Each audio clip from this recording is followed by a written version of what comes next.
Ya, Santi. Ya, bisa dibantu? Oh, oke. Mau minta diantar besok. Oke, oke, oke. Oh, buat retret. Ya, ya, ya, ya, ya, ya, ya. Oh, pakai mobil Santi yang mana? Oh, Innova. Innova aman. Aman, aman. Oke, oke. Jam berapa saya ke sana? Oh, itu mas kalian kulineran dong. Oke, oke. Saya ke sana jam 7 pagi ya. Oke, siap. Iya, shalom. Si Santi, Pak. Mau retret ya? Iya. Biasa tiap bulan pasti jalan-jalan tuh mereka. Kalau nggak acara gereja, paling kulineran. Iya nih. Kamu udah nggak bareng-bareng mereka lagi? Bukannya ini teman-teman kamu juga? Ya, mau gimana lagi, Pak? Kan Mama nggak diajak. Masa minta-minta ikut sih? Kayaknya sejak kita pindah rumah deh. Terus mereka mungkin melihat kondisi keuangan kita sekarang. Jadinya Mama udah nggak pernah diajak ketemuan lagi. Oh, gitu ya, Mah? Iya. Padahal dulu Mama deket banget kan sama Santi, Pak. Hampir tiap hari kami ngopi-ngopi dan nge-mall bareng. Ternyata begitu kita susah, malah ditinggalin. Nggak ada tuh dia hubungin Mama lagi. Ya, bersyukur aja lah ya. Masih bagus kamu tuh masih dipanggil untuk nyupirin mereka, Pak. Kan lumayan buat menambah pemasukan kita. Ya, bener juga sih.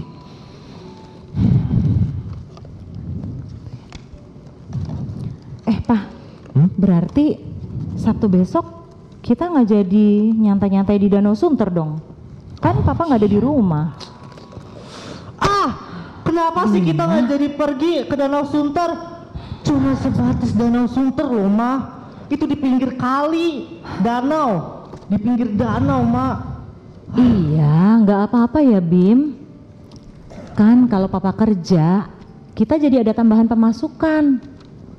Kita doain Papa ya, Bima, Lala, supaya Papa bisa segera dapat pekerjaan tetap, ya. Dulu ya, sebelum kita miskin kayak sekarang, aku pulang sekolah bisa ke mall, bisa jalan-jalan, nongkrong, shopping, bahkan iPhone 17 Pro Max pun bisa aku beli 10. Sekarang, boro-boro duit 100.000 aja gak bisa aku minta. Kenapa sih kita harus hidup kayak gini? Berisik Kak Bima, aku lagi ngerjain PR nih. Alah, kamu tuh diam, kamu tuh gak tahu apa-apa. Duh, tapi aja jadi nggak konsen ngerjain PR-nya. Siapa suruh kamu kerjain di sini? Tahu sebel. Coba kalau kita masih di rumah yang lama, bisa kerjain PR di kamar Ai sendiri, punya meja belajar sendiri. Lala, you aja numpang tidur sama Ai. Pokoknya terserah kamu tidur aja di luar. Ayo jangan sini, jangan tambahin stres lagi. Calm down. Lala, ngomongnya yang sopan dong. Masa ngomong sama kakak begitu? Bima, kamu juga jadi kakak yang sabar dong. Habis Lala kesel deh, kesel sama Kak Bima, kesel sama rumah ini. Kenapa sih kita harus tinggal di rumah kecil begini? Mana Ai jadi mesti share kamar sama orang ini? No privacy. I hate it. Udah Lala, kamu fokus dulu ya kerjain PR, oke?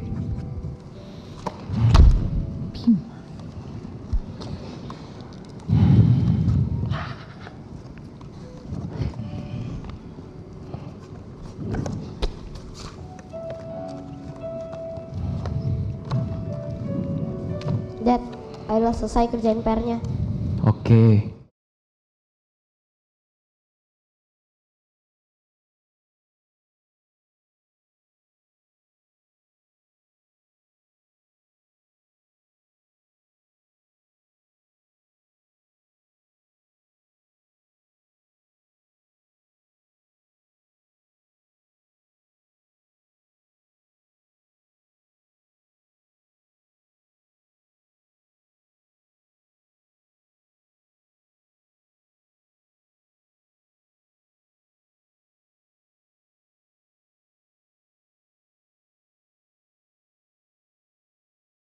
Tapi untuk lanjutannya sih Bima kurang tahu.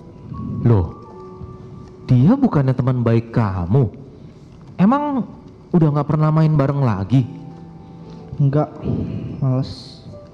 Iya Bim, kenapa? Kalian bertengkar? Mom, Dad, masa kalian gitu aja nggak ngerti sih? Ai ini malu gak jadi kuliah di Aussie itu. Gara-gara kita jatuh miskin, aku nggak jadi kuliah ke Aussie. Padahal aku udah daftar dan tes bareng, diterima bareng, bahkan udah janjian untuk berangkat bareng. Taunya Bima nggak jadi berangkat. Sampai-sampai satu sekolah bilang Bima pembohong. Bima malu. Bim, Papa minta maaf ya. Papa tahu kamu udah lama bermimpi dan berencana untuk kuliah ke luar negeri. Tapi Papa minta maaf banget karena belum bisa wujudin mimpi kamu sekarang. Tapi jangan ngomong gitu lah, Dad. Iya, bener kok. Kita harus pindah ke rumah yang sederhana ini. Lala gak punya kamar sendiri. Kamu gak jadi keluar negeri. Semua karena kesombongan Papa. Dulu waktu Papa bisnis bareng Om Gunawan, Papa gak mau denger omongan dia. Karena Papa merasa modal Papa dan pengalaman Papa lebih banyak. Sampai Papa keluarin dia dari partnership.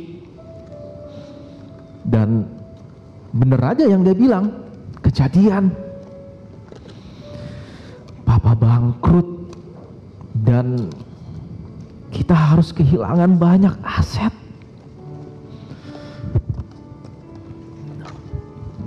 Maafin Papa ya, Bima.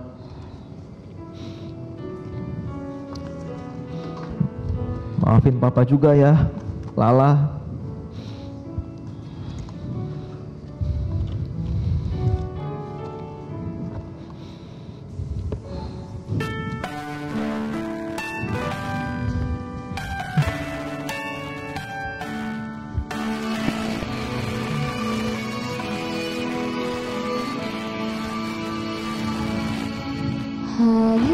Hari-hari yang ku jalani, ku selalu rasakan kasih-Mu. Ku bersyukur atas kebaikan-Mu. Engkaulah Yesus Tuhanku. Semua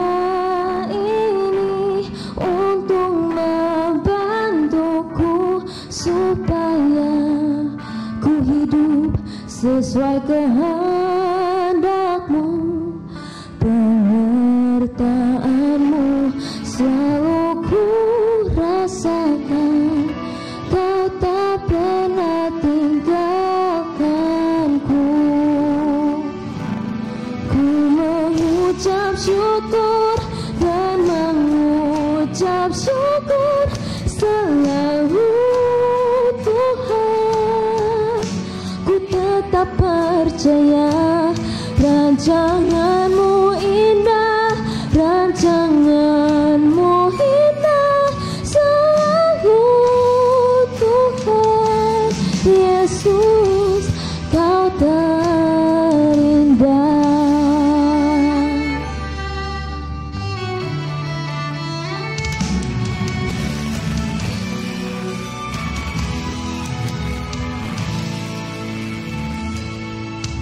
Semua ini untuk membantuku supaya ku hidup sesuai kehendak-Mu.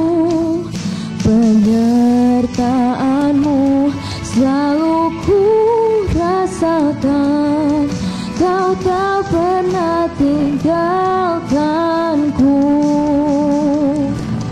Ku mengucap syukur dan mengucap syukur selalu Tuhan.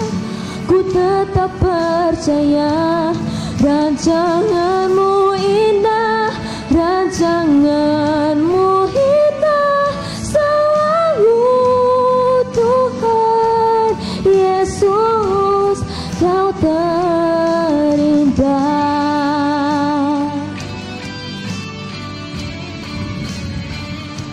Mom, Dad, Ya, sebenarnya Bima sedih nggak jadi pergi untuk kuliah di Aussie. Tapi Bima paham kok dengan kondisi keuangan kita sekarang, mungkin ini rencana Tuhan untuk Bima. Maafin Bima ya kalau Bima banyak nuntut sama Mami sama Daddy. Mom, Dad, maafin Lala juga ya. Nggak apa-apa kok, nggak punya kamar sendiri. Seru juga, malam-malam jadi bisa ngobrol dulu sama Kak Bima sebelum tidur. Ya kan, Kak? Papa juga mau minta maaf sama Mama. Kenapa, Pak? Maafin Papa ya. Mama harusnya udah bisa hidup enak, jalan-jalan tiap hari. Tapi sekarang harus jualan kue untuk bantu sehari-hari. Maafin Papa ya. Loh, jangan gitu ya, Pak. Papa ingat gak sama janji nikah kita? Kita harus selalu setia dalam suka maupun duka, dalam senang maupun susah, bahkan dalam sehat maupun sakit. Mama yang seharusnya minta maaf sama Papa.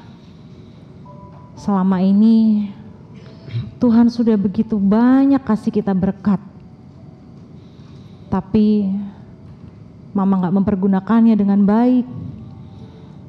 Malahan Mama menghambur-hamburkan berkat itu dengan jalan-jalan, shopping-shopping bersama semua teman-teman Mama yang ternyata fake friend semua, palsu.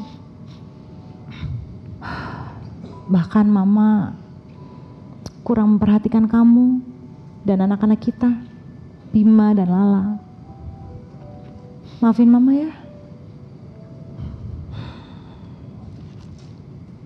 Terima kasih ya Mama, Bima, Lala udah mau maafin Papa. Mungkin keadaannya sudah berbeda, tapi kita syukuri dan nikmati ya berkat yang Tuhan berikan kepada kita. Papa yakin Tuhan pasti akan berikan yang terbaik buat keluarga kita. Kita berdoa yuk. Bapa, kami berterima kasih atas kebersamaan sebagai keluarga yang Engkau berikan kepada kami. Kami bersyukur atas berkat yang Engkau berikan yang tidak selalu berupa dengan materi. Terima kasih ya Tuhan. Amin. Amin. Mom, Dad, Kak Bima, kayaknya sejak kita pindah ke rumah ini, kita jadi lebih sering ngumpul bareng ya? Iya juga sih. Iya dong Lala. Kan kalau dulu begitu kalian sampai rumah, kalian langsung sibuk masuk kamar kalian masing-masing. Kalau sekarang mau nggak mau kita ketemu terus. Kan rumah kita strategis. Hah? Strategis? Iya, strategis. Kemana-mana deket. Ke dapur deket, ke kamar tidur deket, ke meja makan juga deket.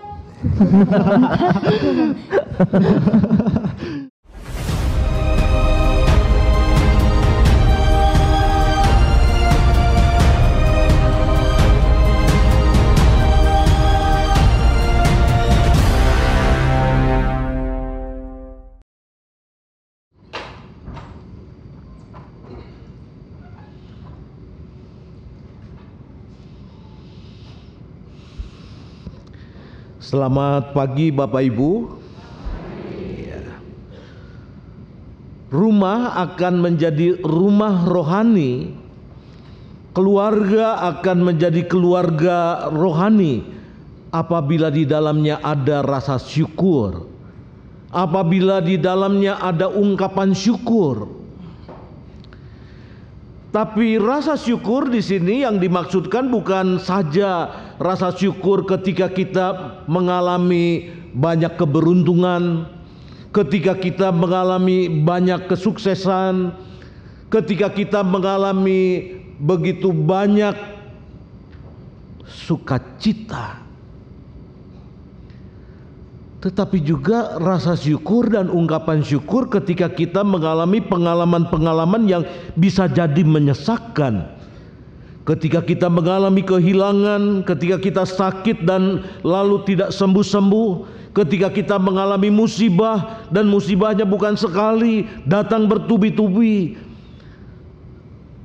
Saudara-saudara yang dikasihi Tuhan, rumah akan menjadi rumah rohani apabila di dalamnya ada rasa syukur, ada ungkapan syukur ketika kita mengalami berbagai perkara yang Tuhan perkenankan hadir dalam kehidupan kita. Saudara-saudara yang dikasihi Tuhan, Mazmur 111 memberi sebuah pengajaran yang penting tentang bagaimana kita mengucap syukur. Walaupun Mazmur 111 berbicara tentang perbuatan-perbuatan besar yang Allah lakukan terhadap umatnya, betapapun Alkitab yang kita baca bercerita tentang keajaiban-keajaiban yang Tuhan buat dalam kehidupan umatnya, tetapi Alkitab yang kita baca dan kita dengar bersama-sama memberikan landasan syukur bukan pada perbuatan-perbuatan besar yang Allah lakukan, tetapi rasa syukur umat Allah mesti didasarkan atas pemahaman kita tentang siapa Allah yang kita imani. Di dalam Mazmur 111 dikatakan bahwa Allah kita adalah Allah yang adil. Allah kita adalah Allah yang benar. Saudara-saudara yang dikasihi Tuhan, adil, benar, di dalam bahasa aslinya ditulis dengan kata sedek atau sadik. Di dalam bahasa Indonesia kita mengenal kata sedekah, ya, berasal dari bahasa Arab. Nah, dalam bahasa Semit, sedek, sadik, sedek, sedekah sebenarnya mau berkata tentang keadilan, berbicara tentang kebenaran. Jadi Allah yang adil adalah Allah yang mengembalikan segala sesuatu pada tempatnya. Apabila seseorang ditindas, seseorang diperas, seseorang diperlakukan tidak adil sehingga seseorang itu tersingkir dan disingkirkan, maka ketika keadilan Allah berlaku, Allah akan mengembalikan orang yang disingkirkan, orang yang diserahkan, orang yang ditindas kembali pada tempatnya.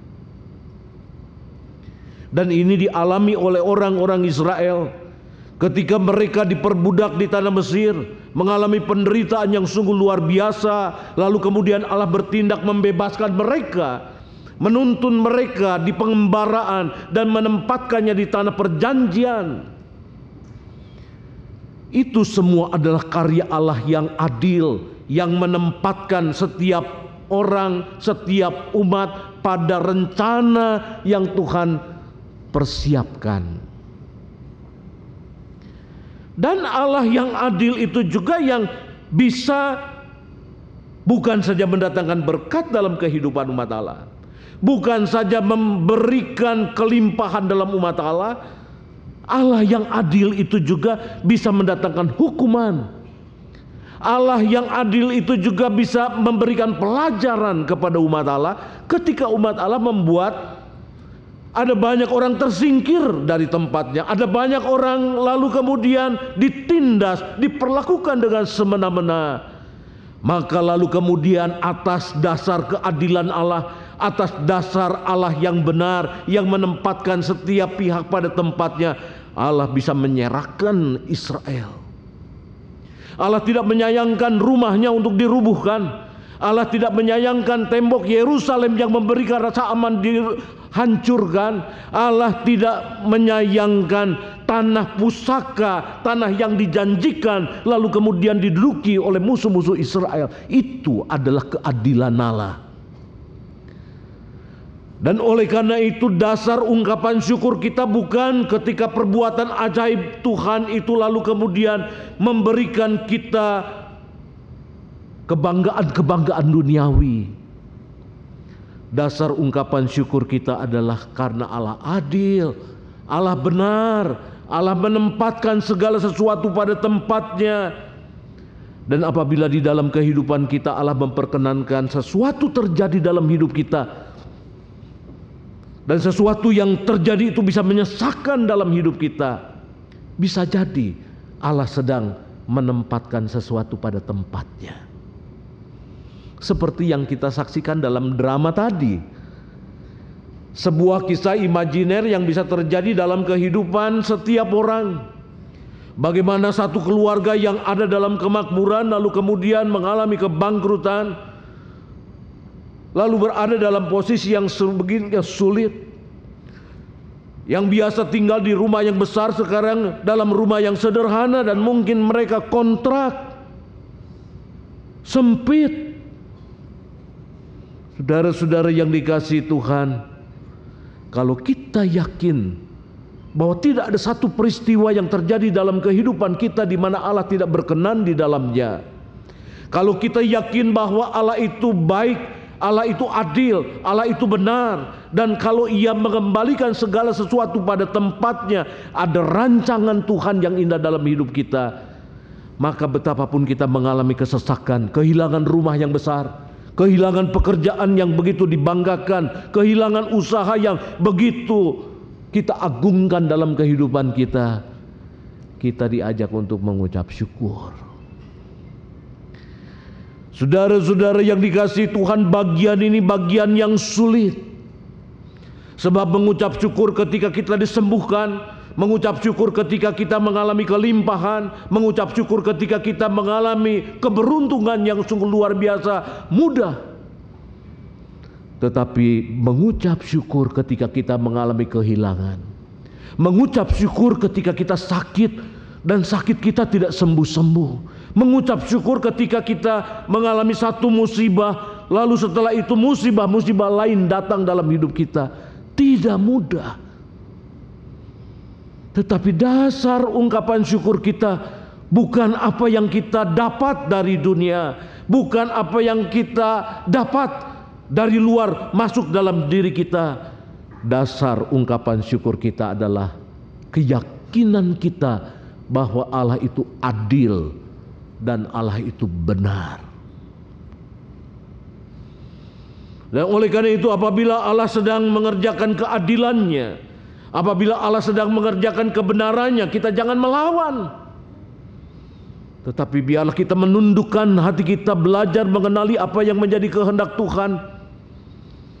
Sebagaimana ditampilkan dalam sebuah drama mini yang mengekspresikan satu sikap sebuah keluarga yang mengalami peristiwa yang menyesakkan, kehilangan pilar-pilar kebanggaan hidup mereka, tetapi mereka belajar untuk mengucap syukur.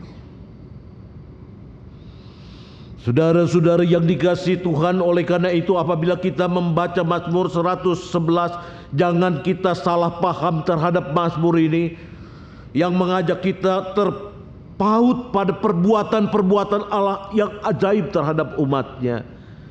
Kita mesti berpusat pada keadilan dan kebenaran Allah.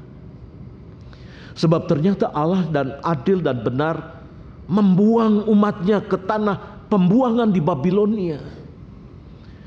Dan orang-orang yang mengucap syukur di pembuangan karena Allah bekerja membentuknya, merekalah yang punya masa depan.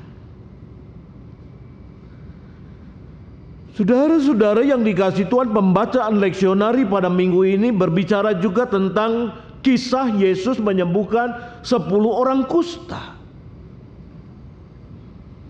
10 orang kusta yang disembuhkan itu diceritakan di dalam kitab Injil Lukas pasal 17 ayat 11 sampai ayat yang ke-19,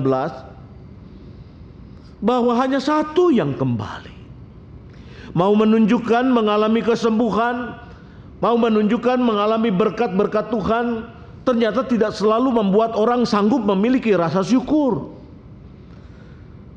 Tidak selalu membuat orang lalu bisa menyatakan ungkapan syukurnya. Memang Alkitab tidak menjelaskan mengapa 9 orang itu tidak mengungkapkan syukur kepada Tuhan Yesus. Mungkin mereka merasa sombong, aku adalah umat pilihan. Allah selalu berbelas kasihan terhadap umat pilihannya. Allah selalu mendengar doa-doa umat pilihannya. Dan ketika doa mereka, ketika seruan mereka dikabulkan, mereka merasa itu hak mereka. Ketika seseorang meninggikan diri sedemikian rupa, sombong sedemikian rupa, lalu kemudian merasakan apa yang diterima itu sebagai hak, maka jangan berharap kita menemukan seseorang sanggup memiliki rasa syukur dan sanggup menyatakan ungkapan syukurnya. Dari 10 hanya 1. Itu yang sering terjadi di dalam kehidupan kita. Itu yang sering terjadi di dalam kehidupan orang-orang percaya. Saya sering mengatakan bahwa kita mungkin dalam satu kehidupan bergereja, satu angkatan kateksasi ada 60 orang. Mari kita lihat setelah 10 tahun, setelah 20 tahun, dari 60 orang itu berapa orang yang mengucap syukur, melayani Tuhan dengan sungguh-sungguh. Mungkin satu rombongan dalam penerimaan anggota atestasi masuk ada 30 orang atestasi masuk. Lalu kemudian setelah 10 tahun kemudian berapa orang yang setia beribadah, berapa orang yang setia memberi diri, berapa orang yang setia memberikan tenaga, berapa orang yang bersedia memberikan pikiran-pikirannya supaya gereja itu bertumbuh berkembang. Mungkin cuma 1/10-nya. Dan itu adalah kenyataan bahwa mengungkapkan syukur, memiliki rasa syukur bukanlah perkara yang mudah. Apalagi kalau kita dikuasai oleh kesombongan. Apalagi kalau kita dikuasai dan kita merasa bahwa apa yang kita alami dalam kehidupan itu adalah hak kita, itu adalah prestasi kita, itu adalah kemampuan kita. Padahal sebenarnya dari hari ke hari, dari minggu ke minggu, dari bulan ke bulan, Allah menjaga, Allah memelihara, Allah mencurahkan berkat, Allah menghindarkan kita dari bahaya. Lalu kemudian kita mengatakan bahwa itu adalah hak kita. Dan orang yang mengatakan bahwa itu hak kita, maka ia tidak akan pernah memiliki rasa syukur dalam kehidupannya. Rasa syukur ditunjukkan oleh orang Samaria. Ketika di tengah jalan ia sadar ia tahir dari kustanya. Ketika orang lain berjalan menuju imam untuk mendapatkan validasi bahwa mereka sembuh, Samaria ini mengatakan dalam hatinya, aku mesti balik. Sebab validasi kesembuhanku satu-satunya adalah dari Dia yang memberikan kesembuhan. Oleh karena itu orang Samaria itu berbalik kepada Yesus, dan Alkitab menceritakan ia memuliakan Allah. Dan ia bukan saja memuliakan Allah, ia tersungkur di hadapan Yesus. Sebab Allah bekerja mendatangkan kesembuhan melalui Yesus. Dan lalu kemudian Alkitab mengatakan kepada kita sebuah pernyataan Yesus yang penting, yang mau mengatakan apa artinya ungkapan syukur bagi setiap orang percaya. Yesus berkata kepada orang Samaria itu, pergilah, sebab imanmu menyelamatkan kamu.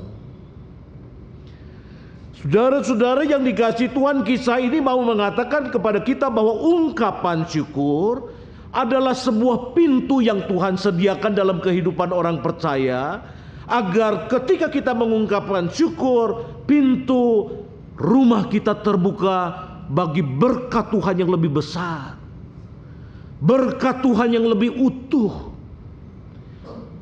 9 orang yang disembuhkan, mereka hanya disembuhkan badannya, tetapi mereka tidak disembuhkan rohaninya. Mereka tetap menjadi orang yang sombong, mereka tetap menjadi orang yang angkuh, mereka menjadi orang-orang yang mengandalkan segala sesuatu pada status, pada keberadaan hidup mereka. Mereka tidak menjadi orang yang mengucap syukur kepada Tuhan.